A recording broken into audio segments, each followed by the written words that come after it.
Hi guys, myself Muhammad Sajid. I am a math teacher. Today I will teach you about sets. प्यारे बच्चों, आज मैं आपको जो पढ़ाने जा रहा हूँ वो सेट्स के बारे में होगा। सेट्स आपके लिए 11वीं क्लास के अंदर, 12वीं क्लास के अंदर, बीकॉम क्लास के अंदर और हालांकि कंपटीशन के एग्ज़ाम के अंदर, HSSC एग्ज़ाम्स के अंदर, हरियाणा पुलिस के एग्ज़ाम्स के अंदर आपको बहुत ज़्यादा मिलने वाले हैं। आप पिछला हरियाणा पुलिस का एग्ज़ाम उठाकर देख लो, उस एग्ज़ाम के अंदर सिर्फ एक टॉपिक सेट्स के अंदर से भी 3 या 4 क्वेश्चन लगभग एक ही पेपर के अंदर पाए जा रहे हैं। तो गाइज बहुत इंपॉर्टेंट होने वाला चैप्टर है, आप बहुत अच्छे ढंग से पढ़ें, बहुत ध्यान से पढ़ें। तो गाइज आपको बहुत ध्यान देना है, बहुत सिंपल है, मुश्किल नहीं है ये चैप्टर आपके पास, बहुत सिंपल है, लेकिन ध्यान देना ज़रूरी है, बहुत अच्छे ढंग से पढ़ें उसको आप। तो गाइज वीडियो शुरू करने से पहले मैं आपको बता देना चाहता हूँ कि आप वीडियो के बारे में हमें कमेंट करके ज़रूर बताएं कि आपको वीडियो कैसी लग रही है, वीडियो के अंदर कुछ कमी तो नहीं है। अगर कुछ कमी है या कुछ सही है तो हमें आप बताएं, वीडियो कमेंट करके ज़रूर बताएं आप। और शेयर करना ना भूलें, अगर वीडियो आपको अच्छी लग रही है तो शेयर करना ना भूलें उसके अंदर।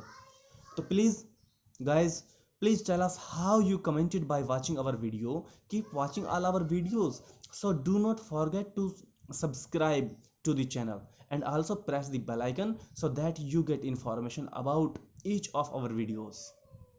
Guys, अगर आपको वीडियो हमारी अच्छी लगती है तो हमारे चैनल को सब्सक्राइब करना ना भूलें और साथ के साथ प्रेस कर दें बेल आइकन को, क्योंकि बेल आइकन आप अगर दबा देते हो तो वहाँ से आपको हमारी हर वीडियोज़ की जानकारी आपको मिलती रहेगी, टाइम टू टाइम मिलती रहेगी। तो गाइज़ मैं शुरुआत करना जा रहा हूँ अब सेट्स के बारे में। तो सबसे पहले हमें सेट्स के बारे में पता होना चाहिए, सेट्स होते क्या हैं। Set is a well collection of object. Set क्या है? हमने पढ़ा है सेट के बारे में कि set is a well collection of object. Set जो है एक ऐसा कलेक्शन है ऑब्जेक्ट का जो बहुत अच्छे ढंग से इकट्ठा किया गया है, यानी उसके बारे में अगर हम किसी से सलाह लें तो किसी की सलाह अलग अलग ना हो, वही चीज़ें हों। अगर किसी से भी उसके बारे में पूछें तो वो डायरेक्टली हमें उन्हीं चीज़ों के बारे में बताए। जैसे हमें कहना रियल नंबर्स के बारे में तो रियल नंबर्स के बारे में ही बताएगा, हमें होल्स नंबर्स के बारे में नहीं बताएगा। हमें कहना है रैशनल नंबर के बारे में तो हमें रैशनल नंबर के बारे में ही बताएगा वो।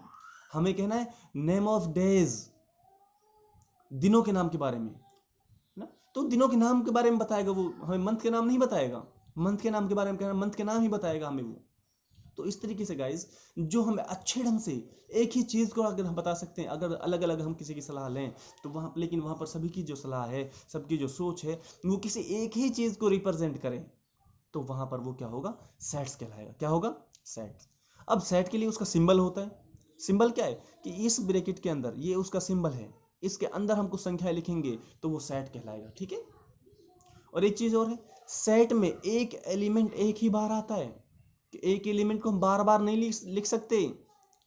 जैसे उदाहरण के लिए हमने लिख दिया यहाँ पे, जैसे उदाहरण यहाँ ले रखा है AEIOU। क्या है ये AEIOU?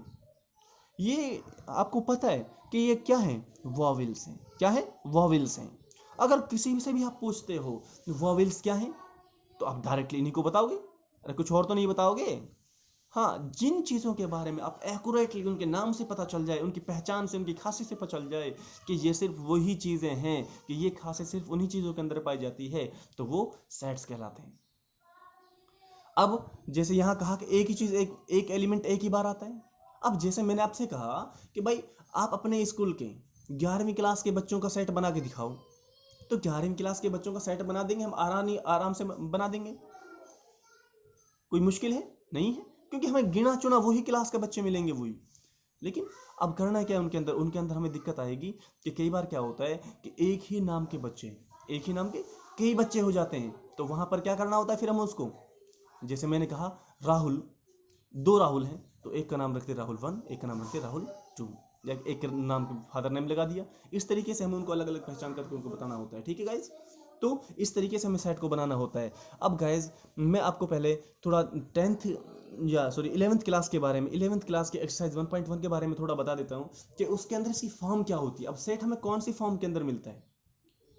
हर जगह हम जब सेट के बारे में देखेंगे तो वो सेट हमें 2 फॉर्म में मिलता है, रोस्टर या ट्यूबुलर फॉर्म, या सेट बिल्डर फॉर्म, दो ही फॉर्म मिलेंगे आपको। अब रोस्टर या ट्यूबुलर फॉर्म क्या होती है?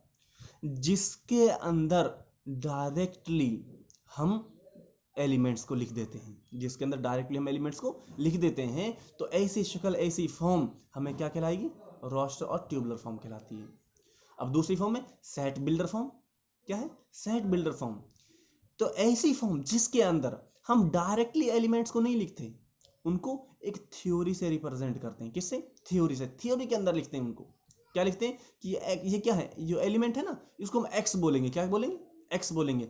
एक्स सच दैट, ये निशान किसका है? सच दैट का। क्या है? Such that x is vowels of English alphabet. हमने कह दिया ना। अब इनको अलग लिखने की बजाय हमें पता था क्या है ये वोवेल्स है, तो हमने क्या लिखा कि एक्स, यानी जो सेट के अंदर जो एलिमेंट आ रहे हैं उसको हम एक्स बोल रहे हैं, एक्स नाम दे रहे हैं उसको। X is vowels of English alphabet, कि जो एलिमेंट इसके अंदर आ रहे हैं वो एलिमेंट क्या है? इंग्लिश के अल्फाबेट है। तो हमने क्या करा गाइस, हमने उनको डायरेक्ट लिखने के बजाय क्या कर दिया? थ्योरी में लिख दिया। तो अगर हमने थ्योरी में उसको लिखा है तो वो हमारी फॉर्म कहलाएगी सेट बिल्डर फॉर्म, और डायरेक्टली अगर उनको लिख रहा है तो रोस्टर फॉर्म या ट्यूबुलर फॉर्म कहलाएगी। तो गाइज अब हमें रोस्टर फॉर्म या ट्यूबुलर फॉर्म को लिखने के लिए कोई हमें अब इसके अंदर दिक्कत नहीं आनी चाहिए, हम आराम से इनको बना सकते हैं। तो गाइज समझ में आया इतना? अब इसके हम कुछ एग्जाम्पल ले लेते हैं गाइज, रोस्टर फॉर्म या ट्यूबुलर फॉर्म के कुछ एग्जाम्पल ले लेते हैं। जैसे हमने देखा कि सेट बिल्डर फॉर्म में लिया हमने, क्या लिया कि x सच दैट, निशान किसका है? सच दैट का। x is a natural number. क्या है? कि सेट के अंदर x ऐसे नंबर होंगे, ऐसे एलिमेंट होंगे। ये क्या है? एलिमेंट जो सेट के अंदर आ रहे हैं, कैसे element? Is a natural number. वो कैसे होंगे? नेचुरल होंगे। सेट के अंदर जो एलिमेंट आ रहे हैं वो नेचुरल होंगे। एंड लेस देन 10, और 9 से छोटे होंगे। भाई अगर उसने कहा है हमसे कि क्या कहा है, अगर उसने कहा है हमसे भाई नेचुरल नंबर है, तो नेचुरल नंबर बनाने के लिए हम क्या करेंगे? तो नेचुरल नंबर 1 2 3 4 5 6 7 8 9 10 कुछ भी हो सकता है, आगे इन्फिनिटी तक जाएंगे ना। तो ये हो सकता है नेचुरल नंबर। क्या हो सकता है? हो सकता है। लेकिन अब उसने एक शर्त रख दी कि वो नेचुरल नंबर कैसे होंगे? 10 से छोटे होंगे। तो 10 से छोटे, अब हम उसको रोस्टर, ये तो कौन सी फॉर्म थी? सेट बिल्डर फॉर्म थी ना। अब इसको लिखना किस में? हमें रोस्टर फॉर्म में लिखना है। किस में लिखना है? रोस्टर फॉर्म में। तो आप डायरेक्ट देते हैं, सेट का नाम दे देते हैं ए हमने क्या दिया? सेट का नाम दिया और निशान लगाया सेट का, उसके अंदर लिख दी संख्या 1 2 3 4 5 6 7 8 9 10 नहीं लिख सकते क्योंकि 10 से छोटा कह रहा है। ठीक है ना गाइज? तो इसी तरीके से हमें बनाना है, इसी तरीके से इसकी रोस्टर फॉर्म या हमें सेट बिल्डर फॉर्म बनानी होती है। तो गाइज अभी हम दो और उदाहरण ले लेते हैं, एक दो उदाहरण और ले लेते हैं कि गाइज हमारे पास में ना जो ये फॉर्म है सेट बिल्डर फॉर्म, वो ऐसी शक्ल में भी हो सकती है। अब ऐसी शक्ल में क्या हो सकती है कि ये कह रहा है बी नाम का कोई सेट है और वहां पर जो एक्स एलिमेंट है, यानी उसके अंदर जो एलिमेंट आ रहे हैं वो कौन कौन से हैं? वो इस शक्ल में है। किसमें? एन स्क्वायर प्लस में 1, इस शक्ल में। और एन की वैल्यू क्या है? एन की वैल्यू ये है। तो एन की वैल्यू 1 ली, ऊपर 1 आ गया, नीचे ली 1 का स्क्वायर किया, 1 आ गया प्लस में 1 2 हो गया, 1/2 हो गया।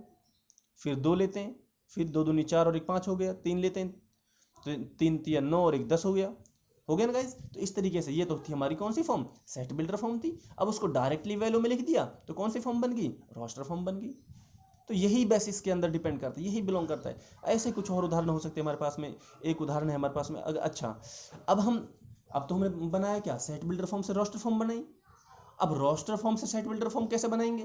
तो हम इसको जब देखते हैं तो ये 1/2 2/3 3/4, बहुत ध्यान से देखना है इसके अंदर। एक क्या है? एन की वैल्यू मान लेते हैं, और एन की वैल्यू को जब नीचे रखते हैं तो उसमें क्या जोड़ा? 1 और जोड़ दिया तो 2 बन गया ना। तो एन की वैल्यू ऊपर 2 है, तो अब एन की वैल्यू को नीचे रखते हैं 2 को, और उसमें 1 और जोड़ दिया तो क्या हो गया? 3 बन गया। यानी एन अपॉन में n+1 फॉर्म, यही शक्ल है ना।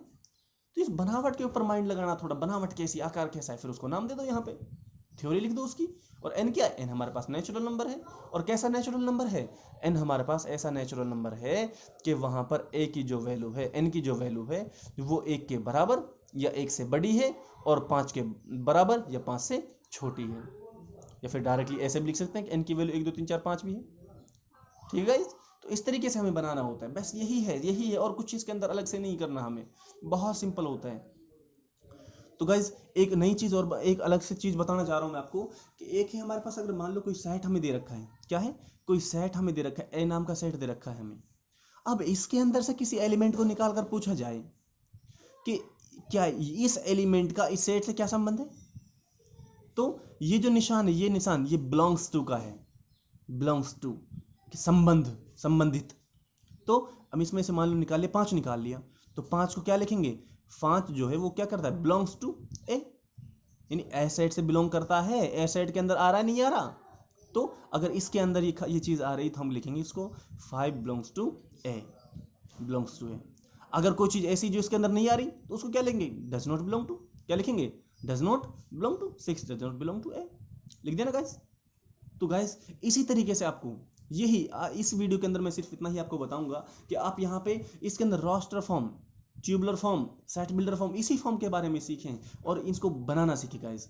तो एक्सरसाइज 1.1 11th क्लास की आपकी इसी के ऊपर डिपेंड करती है। उसके अंदर आपसे यही पूछा जाएगा क्या ये सेट बन सकते हैं, क्या ये एलिमेंट से बिलोंग करता है, या इसकी सेट बिल्डर फॉर्म बनाओ या इसकी ट्यूबुलर फॉर्म बनाओ, यही सिर्फ उसमें पूछा जाएगा गाइस। तो आप इसको हर कोई इसको बहुत अच्छे ढंग से और ध्यान से देखें गाइस।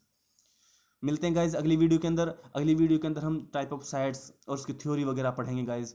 तो बहुत अच्छे ढंग से पढ़ना है, बहुत इंपॉर्टेंट चैप्टर होने वाला है ये। Thank you guys.